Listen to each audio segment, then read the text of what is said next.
Russian soldiers are attacking Ukrainian positions on dirt bikes. Not because Russia ran out of tanks, because Ukrainian drones made those tanks too dangerous to use. That shouldn't be possible. For more than a century, every army solved the same problem the same way. If the battlefield became deadlier, you built more armor. Bigger tanks, better protection. Victory belonged to the side that could concentrate the most firepower behind the thickest steel. Ukraine broke that equation. Today, a Ukrainian FPV drone built from a few $100s worth of commercial parts can destroy a Russian armored vehicle worth millions before it ever reaches the front line. Instead of protecting soldiers, these vehicles have become some of the easiest targets on the battlefield. So Russia adapted. Instead of concentrating entire assault teams inside armored vehicles, Russian commanders are increasingly scattering soldiers across dirt bikes and ATVs, forcing Ukrainian drone crews to hunt one rider at a time instead of an entire squad with a single strike. It looks reckless. It's actually mathematics. But the adaptation creates an even bigger problem. Because if Russian tanks can no longer survive the approach, what exactly changed on the battlefield? The Russian tank isn't losing the fight. It's losing the race to be found first. Before a Russian armored column reaches Ukrainian positions, Ukrainian reconnaissance drones are already searching the roads, tree lines, and likely avenues of approach. The tank doesn't have to make a mistake. It just has to move. A running engine throws off heat, tracks kick up dust. Even careful movement leaves signatures behind. Every kilometer a Russian vehicle travels toward the front gives Ukrainian drone crews another opportunity to spot it. Once they do, everything happens fast. The reconnaissance drone immediately hands the target to a Ukrainian FPV strike team. While the Russian crew continues toward the front believing they've gone unnoticed, an attack drone is already on its way. It doesn't attack the thick frontal armor Russian engineers spent decades improving. It doesn't need to. Instead, it dives onto the roof, the engine deck, the hatches, the optics. Russian tanks were built to survive shells and anti-tank missiles coming from the front. Ukrainian FPV drones attack from almost directly above, where the armor is dramatically thinner, and the crew has only seconds to react. That's why so many Russian armored vehicles never reached the Ukrainian trenches they were supposed to attack. Ukraine hasn't just made the battlefield deadlier, it's made it transparent. So if every Russian armored assault is easy to find, why doesn't Russia simply jam the drones? Russia tried. Electronic warfare systems began appearing across Russian armored units, flooding the air with interference designed to break the radio link between Ukrainian FPV drones and their pilots. For a while, it worked. Some Ukrainian drones lost control before reaching their targets. Others crashed harmlessly into fields. Russia had finally found a way to fight back. Then Ukraine adapted. Instead of sending commands through the air, Ukrainian drone crews began flying fiber-optic FPV drones. The control signal no longer traveled by radio.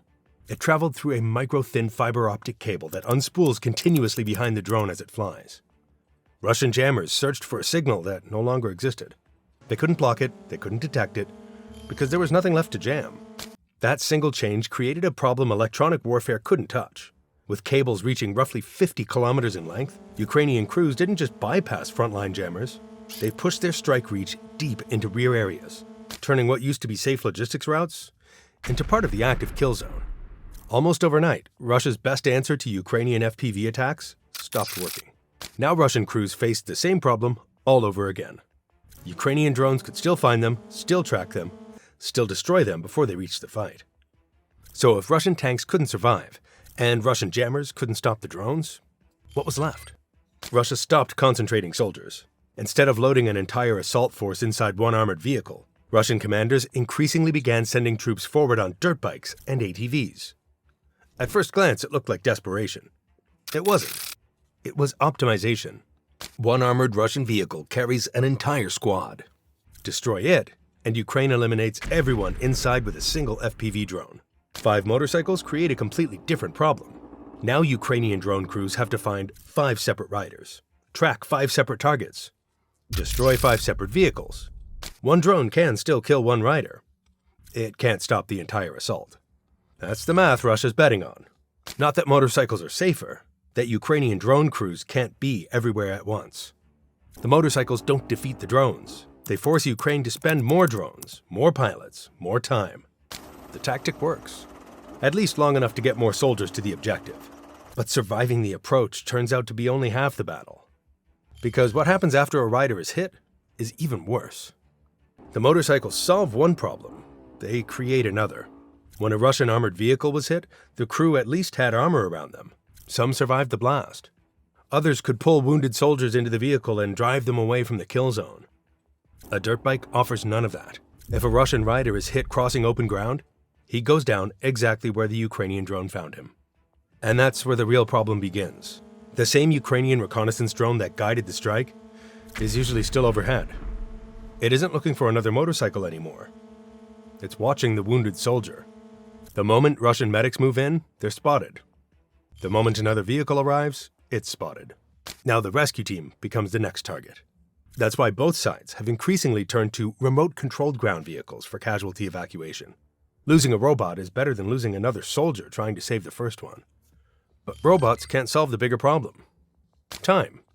Every minute a wounded Russian soldier waits under Ukrainian drone surveillance reduces his chances of survival. A wound that could have been treated an hour earlier becomes fatal simply because nobody can safely reach him. And every experienced soldier who dies creates a problem Russia can't solve with another mobilization order. Replacing a body is easy.